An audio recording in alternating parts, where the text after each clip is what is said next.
দর্শকরা, দর্শক বন্ধুরা, সবাইকে নমস্কার। জয় যিশু। এমনকি তখন ভারতবর্ষে ডক্টর আম্বেদকর সংবিধান তৈরি করেনি এবং ভারতের কোনো আইন চালু হয়নি।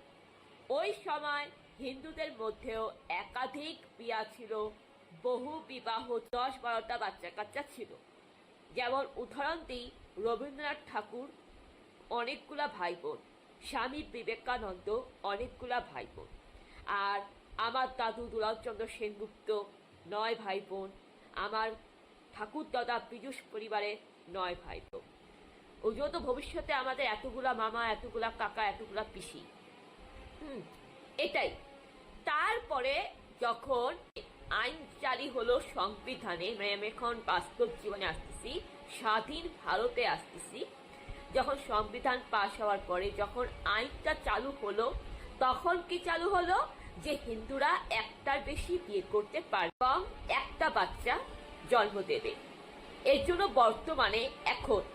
বর্তমানে এখন হিন্দু পরিবারে একটাই বিয়ে হচ্ছে এবং একটাই বাচ্চা কাচ্চা হচ্ছে। সংবিধানের আইন ইউসিসি বিলটা হিন্দু পরিবারে লাগু করা হয়েছে, তাই এখনো সেটাই রয়েছে। কিন্তু খ্রিস্টানদের কোনো পরিবর্তন হয়নি, মুসলিমদের কোনো পরিবর্তন হয়নি, খ্রিস্টানদের মুসলিমদের ওপর কোনো আইন হয়নি। এখনো বর্তমানে খ্রিস্টান মুসলিম পরিবারে একাধিক বিয়ে হয়, একাধিক বাচ্চা কাচ্চা হয়, অনেকগুলা কাকু, অনেকগুলা মামা হয়। তাই এইটা যাতে না থাকে, মানে এই যে বৈষম্য, সেটা বন্ধ করতে মোদী সরকার ইউসিসি বিলটা চালু করেছে, যেখানে সবার জন্য একই নিয়ম, একই আইন থাকবে। মানে হিন্দু, মুসলিম, খ্রিস্টানদের মধ্যে কোনো ভেদাভেদ থাকবে না।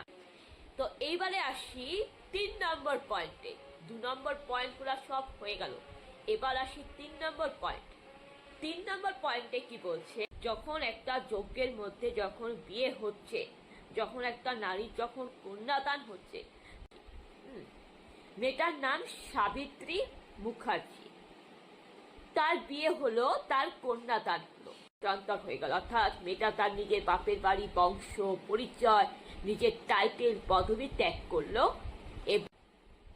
সাবিত্রী মুখার্জি থেকে হয়ে গেল সাবিত্রী রায় চৌধুরী, মানে তার স্বামীর পদবি হচ্ছে রায় চৌধুরী। নারী বিয়ের পর বাপের বাড়ির পদবি, বাপের বাড়ির টাইটেল ত্যাগ করে, তখন কিন্তু সে তার বাপের বাড়ির বংশ পরিচয় ত্যাগ করে।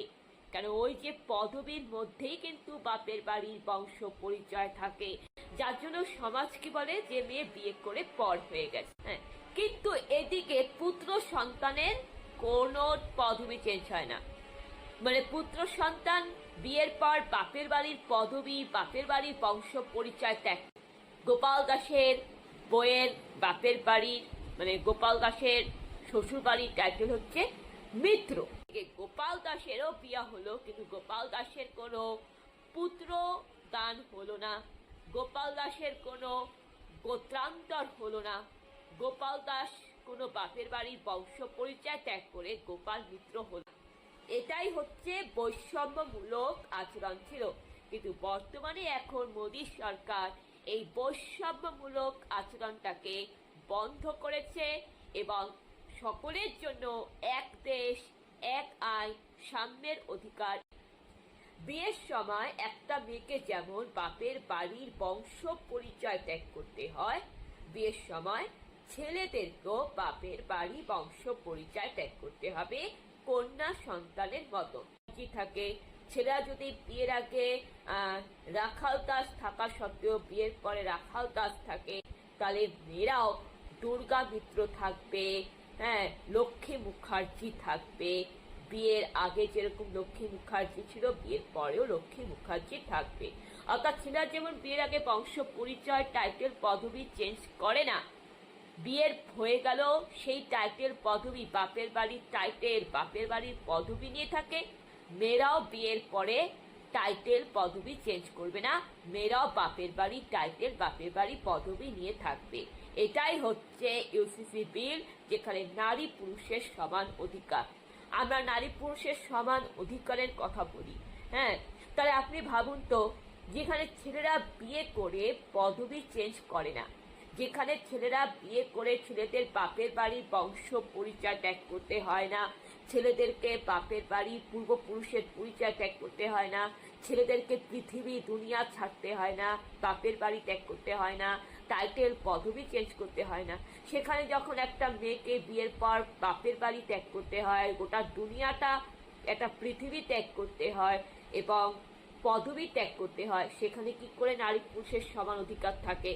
এটা বৈষম্যমূলক আচরণ নয় কি? এর জন্যই এসএসসি বিলটা পাশ করা হচ্ছে, যেখানে সবার জন্য সমান আইন এক দেশ। এটা হওয়া উচিত। আমি চাই এই বিলটা আরো বেশি করে পাশ হোক। মানে এই যে প্রত্যেকটা জাতি ধর্মে হিন্দু খ্রিস্টান মুসলিমদের বিবাহ ক্ষেত্রে যে আপনি খ্রিস্টান মুসলিম হলেও হিন্দুদের মতো হিন্দুদেরও সেই একটা বিয়া থাকবে, তাহলে মেয়েরাও বিয়ের আগে যেরকম লক্ষ্মী মুখার্জি ছিল বিয়ের পরেও লক্ষ্মী মুখার্জি থাকবে। অর্থাৎ ছেলেরা যেমন বিয়ের আগে বংশ পরিচয় টাইটেল পদবি চেঞ্জ করে না থাকে, মেয়েরাও বিয়ের পরে টাইটেল পদবি চেঞ্জ করবে না, মেয়েরাও বাপের বাড়ি টাইটেল বাপের বাড়ি পদবি নিয়ে থাকবে। এটাই হচ্ছে ইউসিসি বিল, যেখানে নারী পুরুষের সমান অধিকার। আমরা নারী পুরুষের সমান অধিকারের কথা বলি, হ্যাঁ, তাহলে আপনি ভাবুন তো, যেখানে ছেলেরা বিয়ে করে পদবি চেঞ্জ করে না, বাপের বাড়ি পূর্বপুরুষের পরিচয় ত্যাগ করতে হয় না, ছেলেদেরকে পৃথিবী দুনিয়া ছাড়তে হয় না, সেখানে যখন একটা মেয়েকে বিয়ের পর বাপের বাড়ি ত্যাগ করতে হয়, গোটা দুনিয়াটা একটা পৃথিবী ত্যাগ করতে হয় এবং পদবি ত্যাগ করতে হয়, সেখানে কি করে নারী পুরুষের সমান অধিকার থাকে? এটা বৈষম্যমূলক আচরণ নয় কি? এর জন্যই এসএসসি বিলটা পাশ করা হচ্ছে, যেখানে সবার জন্য সমান আইন এক দেশ। এটা হওয়া উচিত। আমি চাই এই বিলটা আরো বেশি করে পাশ হোক। সমান, এখন যুগ পাল্টে গেছে। এখন অনেক মেয়েরা বাপের বাড়ির বংশ পরিচয় নিয়ে বাঁচে। মমতা শঙ্কর, নিতু সিং অভিনেত্রী, সে তো ঋষি কাপুরকে বিয়ে করেছিল। কই নিতু কাপুর হয়েছিল কি? নিতু কাপুর তো হয়নি। অভিনেত্রী মহানায়িকা ঋতুপর্ণা সেনগুপ্ত পরিবারের মেয়ে। তাহলে ভাবুন, তাহলে আমরা সাধারণ মেয়েরা কেন বিয়ের পরে সৃষ্টি কুজুর থাকবো না? কেন আমাদের পদবি চেঞ্জ হবে? নিয়ম সবার ক্ষেত্রে এক হওয়া উচিত। এটা হচ্ছে নারী পুরুষের মধ্যে ইউসিসি বিল। আর যেটা বললাম, পারিবারিক জমি জমা সম্পত্তিতে ভাই যদি বাবার সম্পত্তি পায়, বোনরা বাবার সম্পত্তি পাবে। হ্যাঁ, ওই একটা পরিবারের তোমার মাল্টি কাকা চলবে না, মানে মাল্টি মামা 10-12টা মামা 10-12টা কাকা চলবে না, একটাই মামা একটাই কাকা চলবে। আর জন্ম নিয়ন্ত্রণ আইন সেটা খ্রিস্টান মুসলিম পরিবারেও লাগু হবে। তো এই ইউসিসি বিলের জন্য আমি সরকারকে ধন্যবাদ দিব, আমি সংবিধানকে সমর্থন করব। কারণ আমার পরিচয়, আমি একজন দেশের নাগরিক, আর নাগরিক হিসেবে ভারতীয় সংবিধানে রাষ্ট্রের কাজে রাষ্ট্রকে সহযোগিতা করা উচিত। আপনারা সবাই এই সংবিধান মেনে চলুন। এক দেশ এক আইন, সবার জন্য সমান, তবেই তো ভারতবর্ষ সার্বভৌমিক দেশ, তাই না? তো আপনারা সবাই ভালো থাকবেন, সুস্থ থাকবেন।